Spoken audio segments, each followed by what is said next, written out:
نصلی علی رسولہ الکریم اما بعد اعوذ باللہ من الشیطان الرجیم ما قطعتم من لینۃ او ترکتموها قائمۃ علی اصولها فباذن اللہ۔ معزز سامعین گرامی قدر، سب سے پہلے آپ سے التماس ہے کہ آپ سب ساتھی بیٹھ جائیں اور جو سٹیج کے اوپر کھڑے ہیں وہ بھی بیٹھ جائیں۔ یہ جو برآمدوں میں ساتھی کھڑے ہیں یہ سامنے تشریف لے آئیں۔ معزز سامعین گرامی قدر، سب سے پہلے میں اپنے بھائی، اپنے رفیق، اپنے دوست قاری فاروق صاحب کا شکر گزار ہوں کہ انہوں نے مجھے آپ سے ہم کلام ہونے کا موقع عنایت فرمایا۔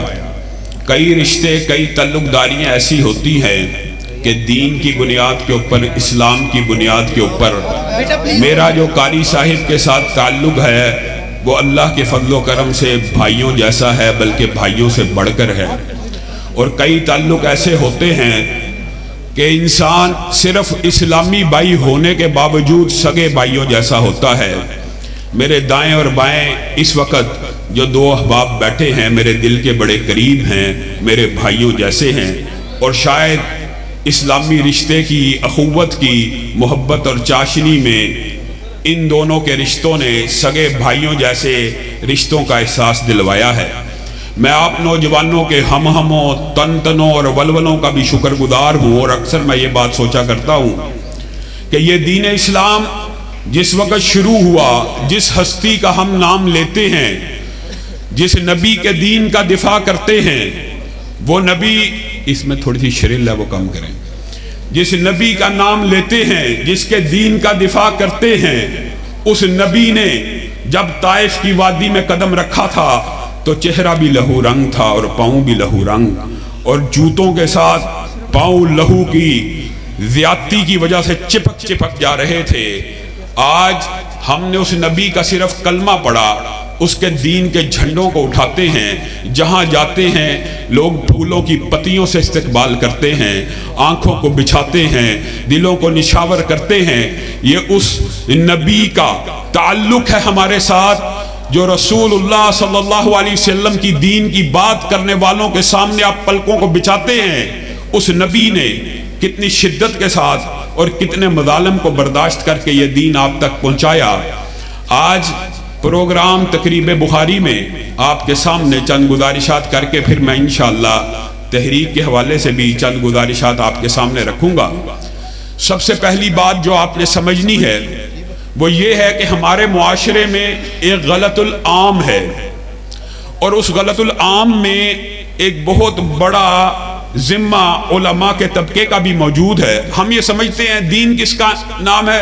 دین جی کتاب و سنت کا نام ہے۔ شریعت کس کا نام ہے؟ کتاب و سنت کا نام ہے۔ اسلام کس کا نام ہے؟ قرآن و سنت کا نام ہے۔ کتاب اللہ کس کا نام ہے؟ کتاب اللہ کس کا نام ہے؟ آپ بتائیے کتاب اللہ کس کا نام ہے؟ لوگ عمومی طور پہ کہیں گے کہ قرآن کا نام ہے۔ یہ بات آج آپ نے سمجھنی ہے، کیا کتاب اللہ سے مراد ہمیشہ ہر موقع کے اوپر صرف قرآن ہوتا ہے، یا کتاب اللہ سے مراد بھی قرآن اور حدیث ہوتا ہے؟ کتاب اللہ کئی مرتبہ صرف قرآن کے بارے میں بھی بولا جاتا ہے، اور کئی مرتبہ کتاب اللہ قرآن و سنت کے بارے میں بھی بولا جاتا ہے۔ اور میرے بھائیوں، جس بات کا ابلاغ بہت ضروری ہے، کتاب اللہ کئی مرتبہ صرف حدیث رسول کے بارے میں بھی بولا جاتا ہے، لیکن اس بات سے ہم غافل ہیں، نہ واقف ہیں۔ مجھے بتائیے، ایک مثال میں قرآن پاک کی تیزی سے آپ کے سامنے رکھوں گا، پھر چند حدیثیں آپ کے سامنے رکھوں گا۔ آپ نے ان قرآن کی آیات کو اور احادیث کو یاد کرنا ہے۔ اللہ رب العزت کلام حمید میں ارشاد فرماتے ہیں، ان عدت الشہور عند اللہ 12 شہرا فی کتاب اللہ، فی کتاب اللہ، فی کتاب اللہ۔ یہاں پہ کتاب اللہ سے مراد کیا ہے؟ آپ نے خود ہی فیصلہ کرنا ہے۔ کتاب اللہ سے مراد منکرین حدیث کے نزدیک صرف قرآن ہے، اور اگر صرف قرآن یہاں پہ مفہوم لے لیا جائے، ان عدت الشہور عند اللہ 12 شہرا فی کتاب اللہ، اللہ کے ہاں گنتی کے مہینے کتنے ہیں؟ 12۔ کہاں پہ ہیں؟ کتاب اللہ میں ہیں۔ اب میں غامدی صاحب سے پوچھتا ہوں اور منکرین حدیث سے پوچھتا ہوں، پورا قرآن پاک اٹھائیے، پورا قرآن پاک اگر کتاب اللہ سے مراد صرف قرآن ہے تو قرآن پاک اٹھائیے اور مجھے گنتی کے یہ 12 مہینے اس قرآن پاک سے نکال کر دکھا دیجئے۔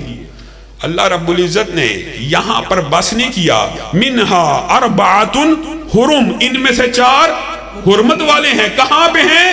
فی کتاب اللہ، کتاب اللہ میں ہے۔ ذالک الدین القیم، یہ مضبوط دین ہے، یہ اوجل پوشیدہ خفیہ منکرین حدیث کے فلسفوں کی طرح نہیں ہے، یہ ظاہر ہے، یہ کھلا ہے، یہ روشن ہے۔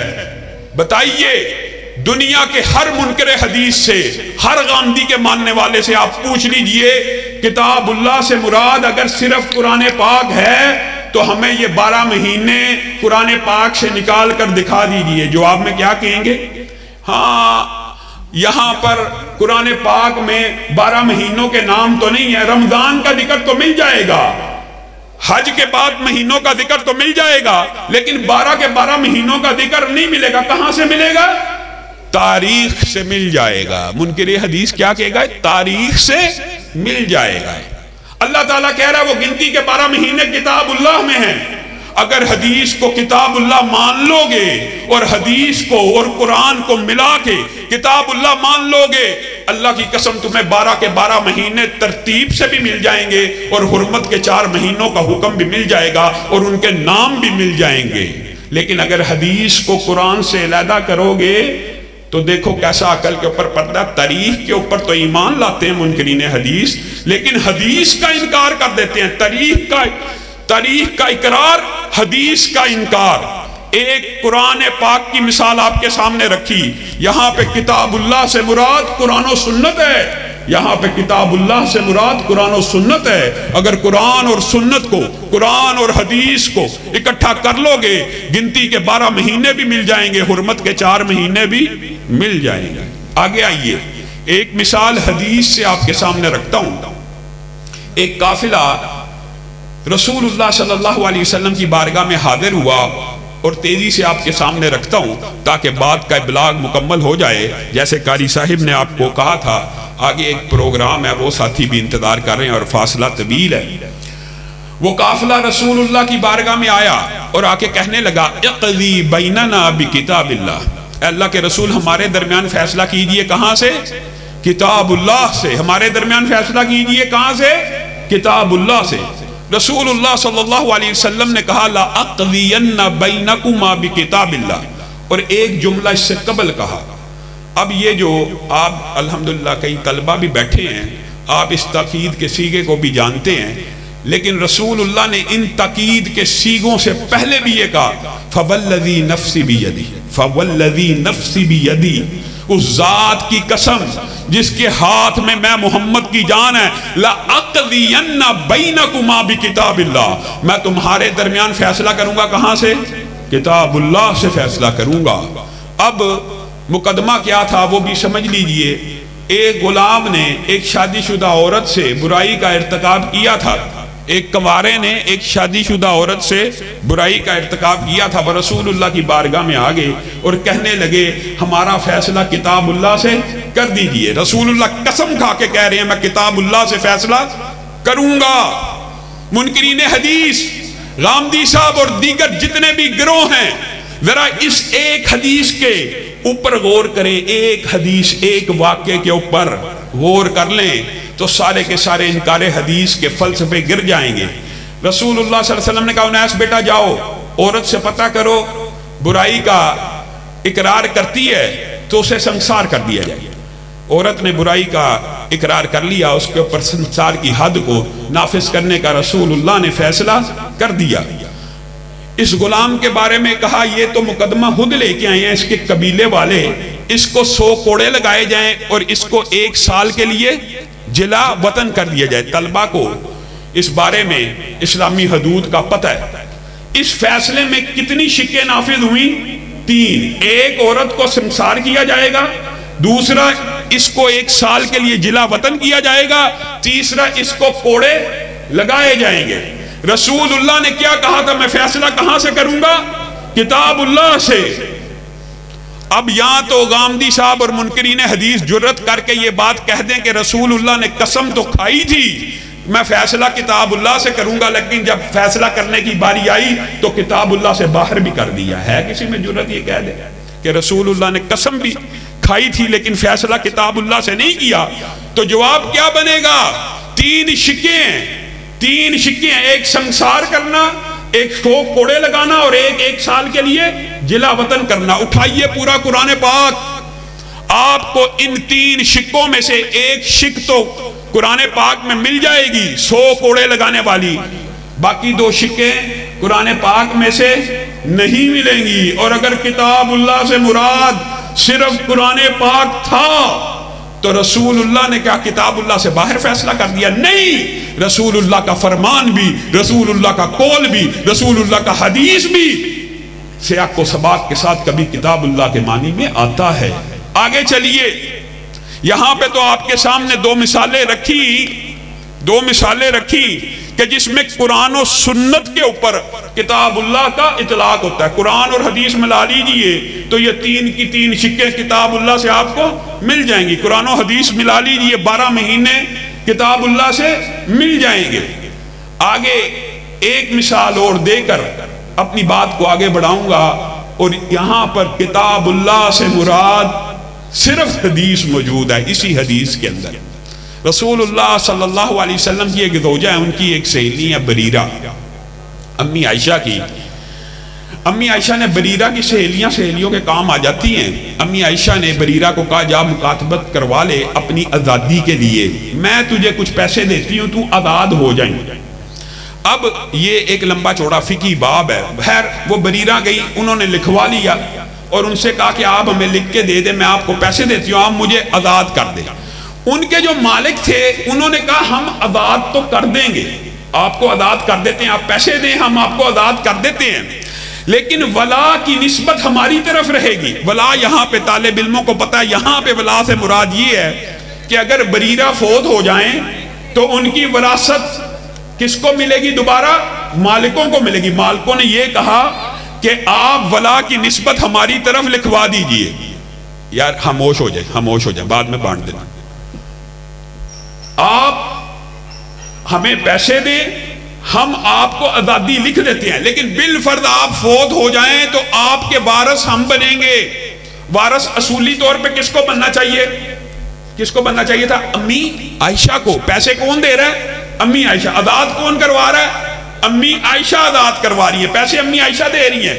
ولا کی نسبت کس کی طرف ہونی چاہیے تھی؟ امی عائشہ کی طرف، یا امی عائشہ آزاد کر دیتی ہیں تو وہ لونڈی کے ولا کی نسبت مالکوں کی طرف ہو نہیں تھی سکتی۔ آپ نے پیسے لے لیا، آپ نے آزاد کر دیا، اب آپ اس کے وارث کیوں بننا چاہتے ہیں؟ رسول اللہ کو یہ خبر پہنچ گئی، اور رسول اللہ صلی اللہ علیہ وسلم کا یہ انداز تھا بڑا خوبصورت کہ جب بھی کوئی بات پہنچتی آپ نومینیٹ کر کے الزام یا اس کو تان و تشنیع یا اس کو نہیں تھے ڈانٹا کرتے۔ رسول اللہ نے اپنی عادت کے مطابق خطبہ دیا اور چند الفاظ کہے، آپ نے اس کے اوپر غور کرنا ہے۔ ما بال اقوام یشترطون شروطا ما لیست فی کتاب اللہ۔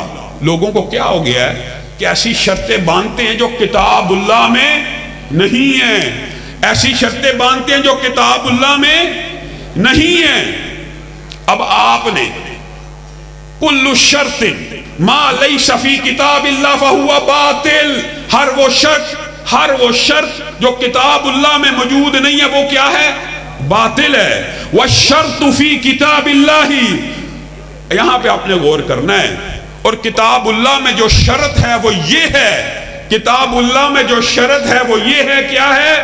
انما الولاء لمن اعتقا، انما الولاء لمن اعتقا۔ اور کتاب اللہ میں اللہ نے یہ شرط لگائی ہے کہ ولا کی نسبت اس کی طرف ہوگی جو آزاد کروائے گا۔ یہاں پہ آپ پورا قرآن پاک اٹھائیے، پورے کا پورا قرآن پاک۔ رسول اللہ نے کیا کہا کہ کتاب اللہ میں شرط کیا ہے؟ انما الولاء لمن اعتقا۔ یہ قرآن پاک کی کون سی آیت ہے غامدی صاحب؟ منکرین حدیث سے پوچھ لیجئے یہ قرآن پاک میں کہاں پہ موجود ہے؟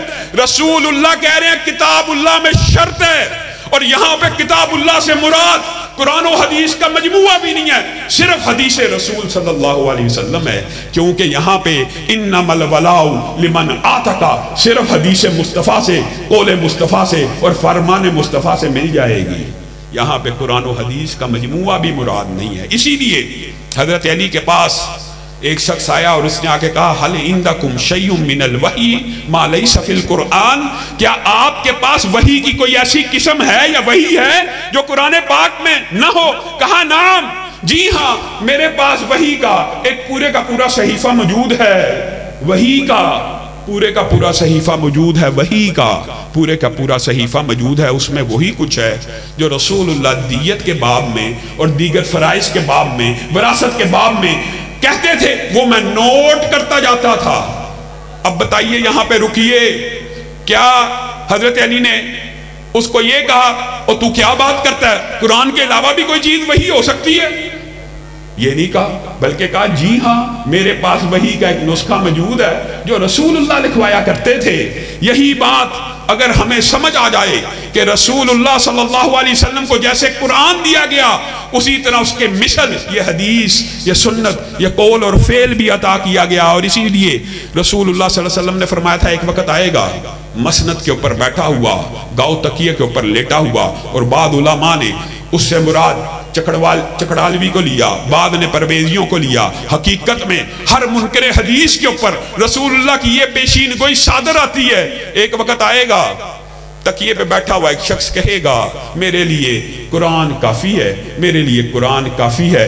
یاد رکھو مجھے قرآن کے مثل دیا گیا ہے، وہ کتاب اللہ کا انکار کرنے والے آج رسول اللہ صلی اللہ علیہ وسلم کی حدیث کا انکار، جب اللہ کہہ رہا ہے وَمَا يَنْتِقُ عَنِ الْهَوَىٰ إِنْ هُوَ إِلَّا وَحْيٌ يُوحَىٰ کہ رسول اللہ کے کلام کے اوپر اللہ کا چیک اینڈ بیلنس ہے، رسول اللہ کا کلام وحی ہے، اور اسی کے اوپر بس نہیں ہے۔ آپ حیران رہ جائیں گے کہ صرف رسول اللہ کا کلام وحی ہے، صرف رسول اللہ کا جو حدیث ہے وہ کتاب اللہ۔ آج آپ یہ بات سمجھ لیجئے کہ کتاب اللہ بھی، اس کے اندر بھی قرآن و حدیث کا مجموعہ شامل ہے، لیکن اللہ کی قسم اللہ نے بھی سمجھانے کے لیے کوئی کسر نہیں چھوڑی۔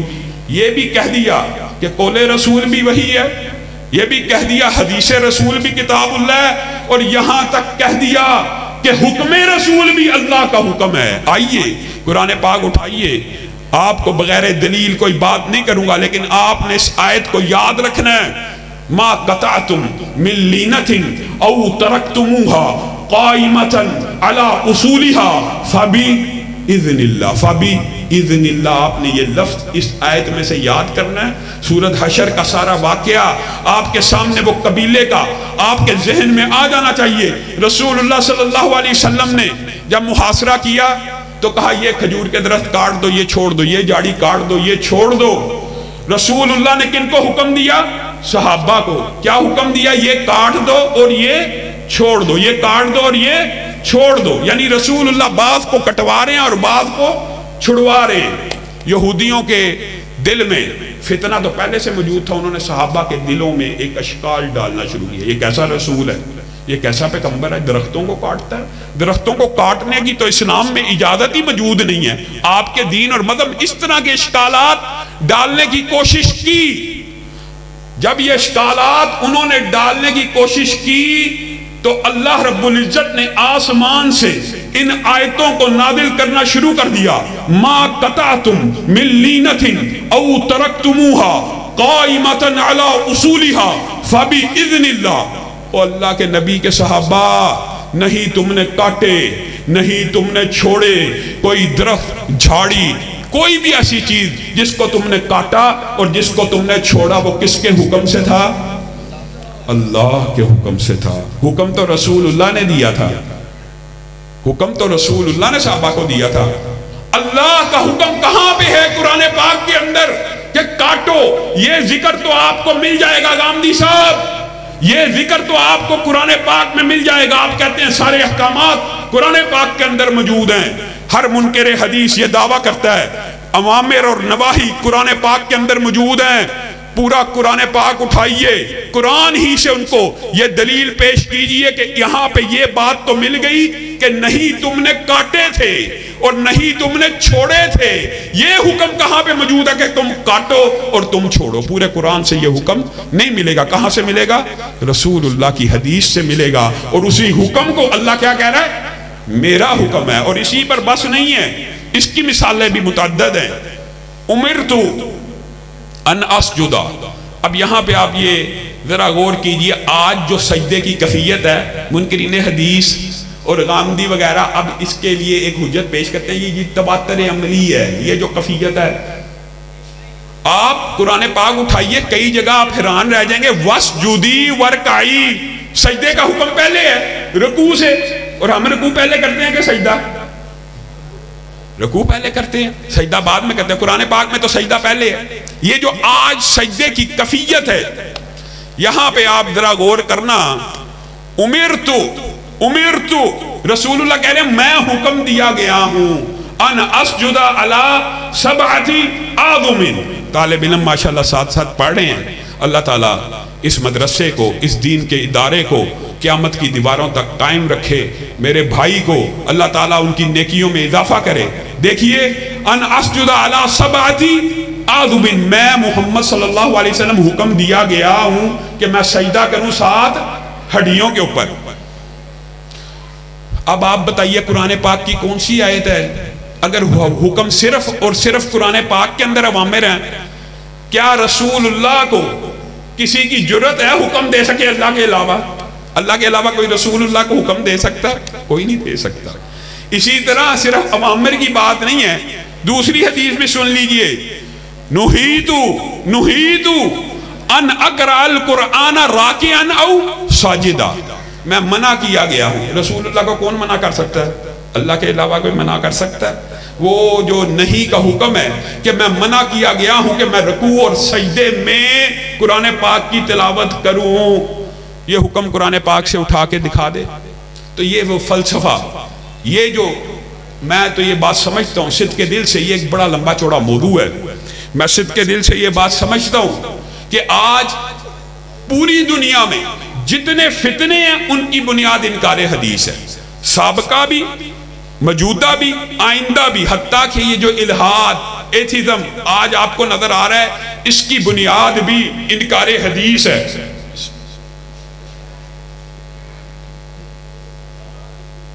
تو یہ بات طلبہ نے، آپ نے اس بات کا ابلاغ گلی گلی، کوچے کوچے، کہ رسول اللہ صلی اللہ علیہ وسلم کی ایک حیثیت شارع کی ہے اور ایک حیثیت شارح کی بھی ہے۔ وَأَنزَلْنَا إِلَيْكَ الذِّكْرَ لِتُبَيِّنَ لِلنَّاسِ مَا نُزِّلَ۔ یہ عجیب فلسفہ ہے کہ جی قرآن صرف محفوظ ہے، صرف قرآن محفوظ ہے، قرآن محفوظ ہے، جی حدیثیں بعد میں لکھی گئی تھی، جی حدیثیں آئیں بعد میں تھی۔ آپ دیکھیں یہ عقل کے اوپر اور یہ جہالت کا کیسا عام فہم لوگوں کو گمراہ کرنے کے لیے کیسا ہتھیار استعمال کرتے ہیں۔ اِنَّ عَلَيْنَا جَمْعَهُ وَقُرْآنَ، اللہ تعالیٰ کہتا ہے اس کی حفاظت میرے ذمے ہے، قرآن پاک کی حفاظت میرے ذمے ہے، لیکن آپ انہی آیات کے اوپر غور کیجئے۔ لا تحرک بہ لسانک لتعجل بہ، اللہ تعالیٰ کہہ رہا ہے زبان کو تیز تیز مت ہلائیے، اس کا جمع کرنا، اس کی تلاوت ہمارے ذمے ہے۔ فَإِذَا قَرَأْنَاهُ فَاتَّبِعْ قُرْآنَ، جب ہم تلاوت کریں آپ سنا کیجئے۔ ثُمَّ إِنَّ عَلَيْنَا، کیا ثُمَّ إِنَّ عَلَيْنَا؟ یہ آیت نہیں پڑھے گا منکر حدیث کبھی، ثُمَّ إِنَّ عَلَيْنَا، اور ہمارے ذمے ہے اس کے بیان کو بھی محفوظ کر دینا۔ وَأَنزَلْنَا إِلَيْكَ الذِّكْرَ لِتُبَيِّنَ لِلنَّاسِ مَا نُزِّلَ إِلَيْهِمْ، آپ کے اوپر قرآن پاک کو نازل کیا تاکہ آپ کھول کھول کے بیان کریں۔ پورے قرآن پاک کے اندر ایک جھٹکی مثال دے کے تحریک کے حوالے سے چند گزارشات آپ کے سامنے رکھوں گا۔ ایک عام فہم مثال ہے، پورے قرآن پاک کو اٹھائیے، علماء بیٹھے ہیں، اللہ رب العزت نے 700 سے زائد مقامات کے اوپر بالواسطہ یا بلا واسطہ یہ کہا جو رسول اللہ تمہیں دیں اس کو پکڑ لو، جس سے روکیں اس سے رک جاؤ۔ رسول کی زندگی تمہارے لیے قابل اتباع ہے، قابل حجت ہے۔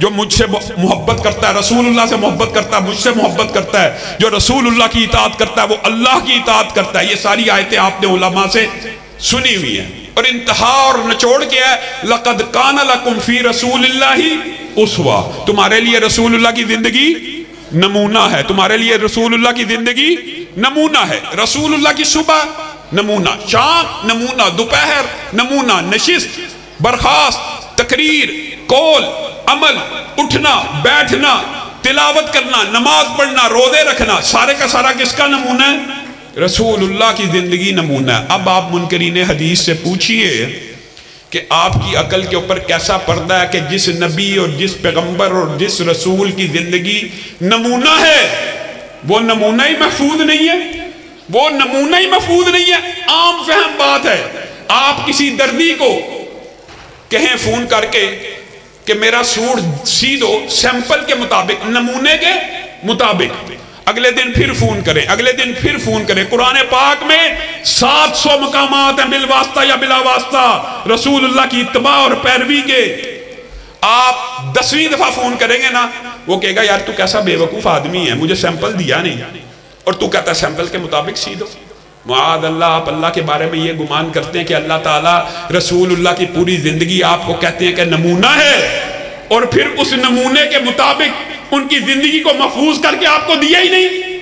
یہ منکرین حدیث کا ایک پھیلایا ہوا جال ہے جس کے اندر نوجوان بھی اور پڑھے لکھے طبقات کے لوگ بھی بڑی تیزی سے مبتلا ہو رہے ہیں۔ لیکن یہاں پہ آپ سے ایک شکوہ بھی کرنا ہے، اور وہ شکوہ یہ ہے کہ ہم اپنے آپ کو اہل توحید کہتے ہیں، اہل حدیث کہتے ہیں۔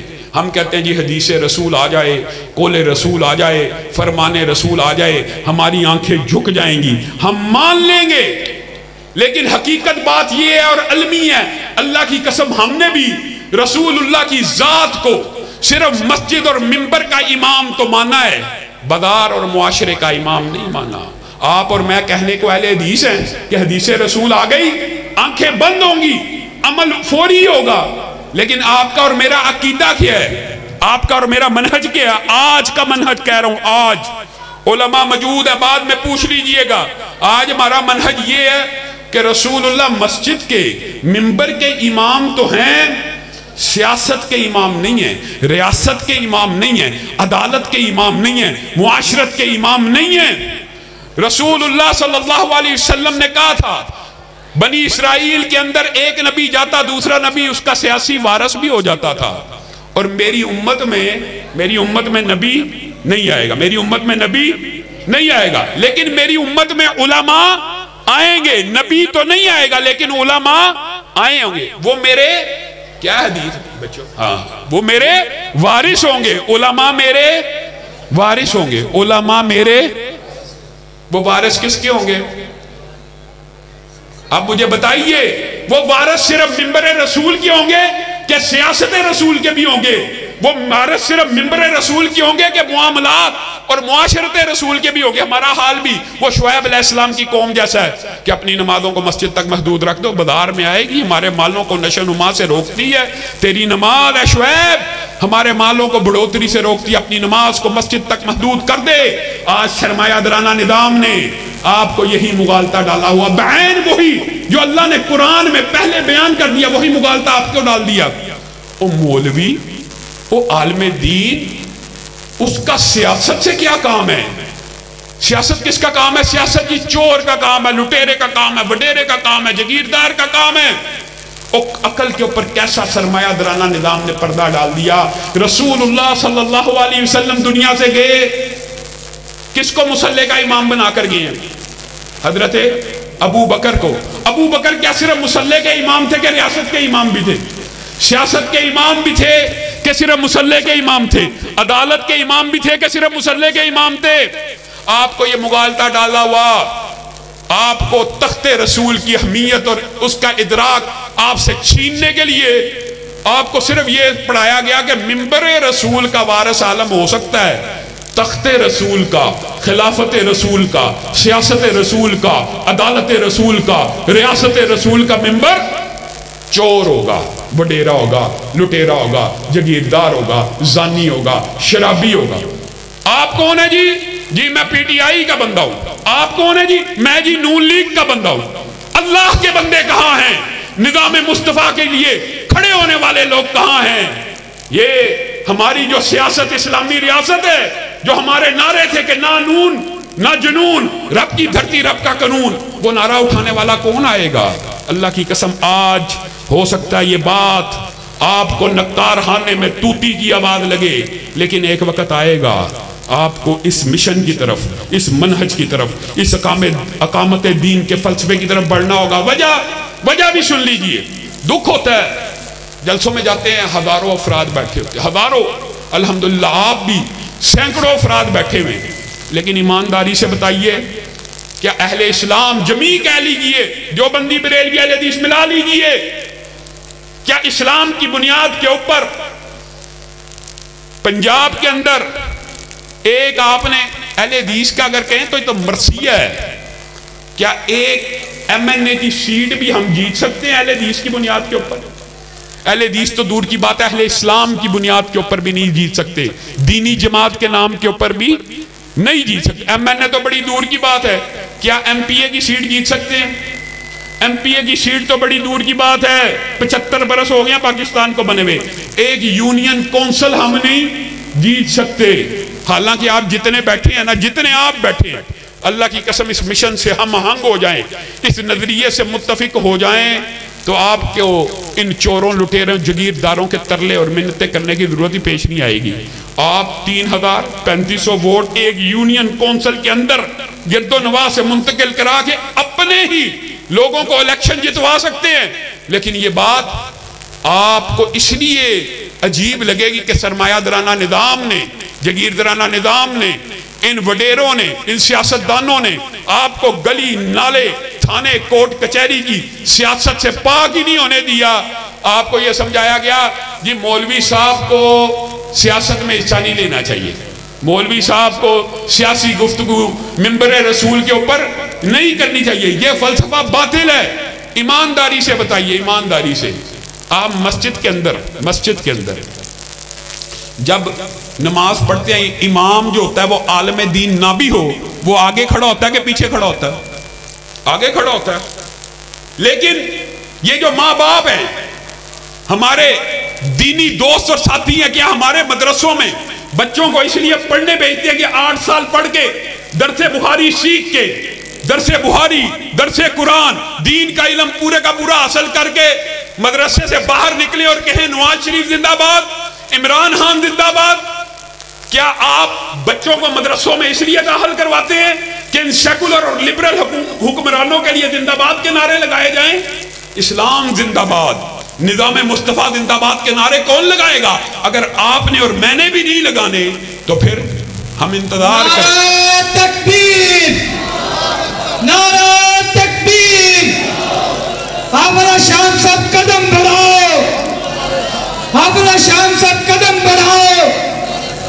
یہ نعرے کہ علامہ صاحب قدم بڑھاؤ، ہم تمہارے ساتھ ہیں۔ میں چھوٹا تھا، بچہ تھا، علامہ شہید کے لیے بھی ان کے ساتھی والہانہ، یہ اس نعرے میں ایک وابستگی کا، پیار کا، محبت کا، عہد کا اظہار تو ہوتا ہے، لیکن علامہ صاحب کے ساتھیوں نے بھی جب یہ نعرہ لگایا تھا، علامہ صاحب قدم بڑھاؤ، ہم تمہارے ساتھ ہیں، آپ سب گواہ ہیں، علامہ صاحب نے قدم بڑھا دیا۔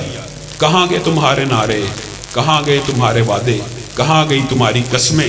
آج اگر آپ نے اس قسم کے نعرے لگانے ہیں تو یہ عہد بھی کرنا ہے کہ ختم نبوت کے دفاع کے لیے اگر ہمیں جنگ لڑنا پڑے گی تو لڑیں گے انشاءاللہ۔ ہاتھ اٹھا کر وعدہ کرے، اگر دفاع صحابہ کے لیے جنگ لڑنی پڑی لڑیں گے۔